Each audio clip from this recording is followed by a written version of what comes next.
Well, good morning and welcome to Kelvin Robinson, who's going to chat to us a little bit about his interest in being a speaker at our conference, which I'm sure many of you are looking forward to seeing him at in May. So Kelvin, if you could just introduce yourself and just explain your background, that would be a great start for our supporters. Hello, excuse me. Hello, I'm Calvin Robinson. I'm a public commentator, political advisor, and broadcaster. I present on GB News. I write for The Telegraph and the Daily Mail, regularly appear on Good Morning Britain. I'm a part of the think tank Policy Exchange, as well as at the moment training for the priesthood in the Church of England. So I'm broadcasting from a seminary right now. But before that, before I was an ordinand, and before I did the broadcast stuff, I used to be a deputy head teacher in the state sector. I was a director and a governor and helped set up a couple of schools and did some consulting for the DfE. So education is very much my passion. And I want to deliver a talk on indoctrination within education due to groupthink, because I think one of the biggest issues we have at the moment is there is a hive mind mentality within education. There's a perceived idea that there is an appropriate set of values that need to be passed on to young people, and we forget that education is the job of the parents first and foremost, and state education or school tertiary education is supplemental to that. But we've seemed to have flipped on our heads, and now we see that the state's role is to educate young people rather than families. So often I hear, why are kids leaving schools not being able to read? It's like, well, why are you asking the schools? Ask the parents. So there's part of that element to it, but also the fact that it is very what I would call left-wing indoctrination that's going on through this groupthink, because the vast majority of teachers who go through education, go through school, university, into teacher training, they haven't entered what I would call the real world quite often. And in teacher training, there is a very big progressive bias. I remember myself being told, if kids, they're not behaving badly, it's a form of communication. You need to understand what they're trying to tell you, this anti-punitive behavior system. So there's a lot of that liberal wish-wash stuff, but also the values that they are indoctrinating are anti-family.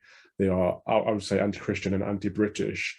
You could term them as wokeness, but I get that that's a divisive term. So I'm going to deliver a talk on that and use some evidence to show why this is happening and what we can do to prevent it. Yeah, definitely. Well, that'll definitely be something that resonates with our supporters. We get a lot of communications from parents, particularly worried about RSE in schools, because recently we've heard from parents who've been told that they can't even access the curriculum because they're having external providers coming into schools, and then the schools are using the excuse of copyright, saying that they can't share the information with parents, so they have no idea what the children are going to be taught in schools, which is shocking, really. I mean, would you have any tips for parents, what parents can do to actually combat this? Yeah, always speak to the governors. The teachers and the heads are busy and they have excuses, but go straight to the governors, because they are the ones that have to hold the school to account. And there's, this copyright thing is a nonsense. Every parent has a right to see what their child is being taught, and if there's a reason that the school is hiding it, then more parents need to get together and challenge that, because it's not appropriate.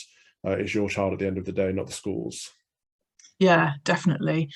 It's frightening, really, that, like you were saying, that how anti-family that schools have become, and we're seeing more and more that schools are promising children not to tell parents about things. So if a child is having struggles with their sexuality or with gender issues, we're seeing it more and more. It's frightening, really, especially in England and Scotland and Wales, that children are coming out at school as a different gender, and teachers are going with their preferred pronouns, and parents don't find out until much later on, when it's almost too late for them to do anything about it. I mean, what do you think needs to be done? Do you think that the Department for Education should be cracking down on this secret keeping? Yes, especially, what you mentioned, Scotland, and they said that 4-year-olds could potentially self-identify. They could choose their own gender, and parents would have no right to know what that was. I think that's demonic. I don't know another way of saying it. Mm. This secret making is beyond tolerance and acceptance, and it's actually going toward promoting divisive ideologies such as queer theory, gender theory, critical race theory. They're being pushed in schools now. They're not just being covered. What can we do against it? What can the state do against it? I think, you know, it's already illegal. You know, the Education Act of '96 says that schools have to be politically neutral, and the head teachers and the governors have to ensure that is the case. So you can't teach things like critical race theory or queer theory as fact, although you can address them, of course. But that law isn't being implemented. The Department for Education has just released some guidance, which I wouldn't normally celebrate guidance because I'd say, you know, we want to see outcomes. But the reason I think this could potentially be good is that it enables the quangos to do something. So, for example, Ofsted have been saying for years, yeah, well, this might be illegal, that's all well and good, but we don't have any guidance from the DfE on what we need to be looking for. So now they have quite clear guidance on what they need to be looking for when they visit schools. And if schools are not meeting those criteria, we have something to measure them against. Because for so long, schools have been rated outstanding, even if they've been indoctrinating kids with woke nonsense, because the inspectors have had no way of marking that. So now they do. So hopefully going forward, we'll start to see some change. But we really need a minister that will clamp down on this stuff with an iron fist. Yeah, definitely. That would be something that I think a lot of parents would look forward to, because it's as a parent myself, it is a worry when your children are coming home from school with all kinds of questions that you think you shouldn't even be thinking about this at this age. My youngest is 11; she's in year 6, and she came home from school recently, and she said, "Mum, what does it mean to be pansexual?" And I just thought, you're 11. Why are you even thinking about this? And then she said that one of her friends said, "Oh well, when you grow up, what are you going to choose to be? Are you going to choose to be gay, or are you going to choose to be straight?" Like it was a pick and mix option. And I just thought, no, I just thought, oh my word, where has that come from? And I said, she said, "I don't want to be thinking about that now." And I said, "Well, you don't have to, you know, you don't have to think about this." And I suppose it's a combination of what's being talked about at school, perhaps not even at her age, perhaps not even the teachers, but obviously the children are talking about it themselves, because I suppose some of them have access to social media as well, that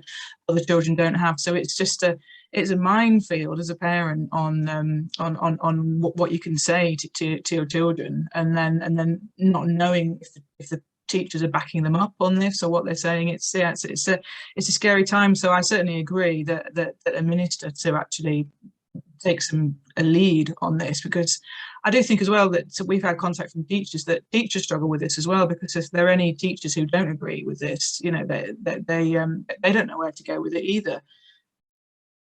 Yeah, so it's difficult.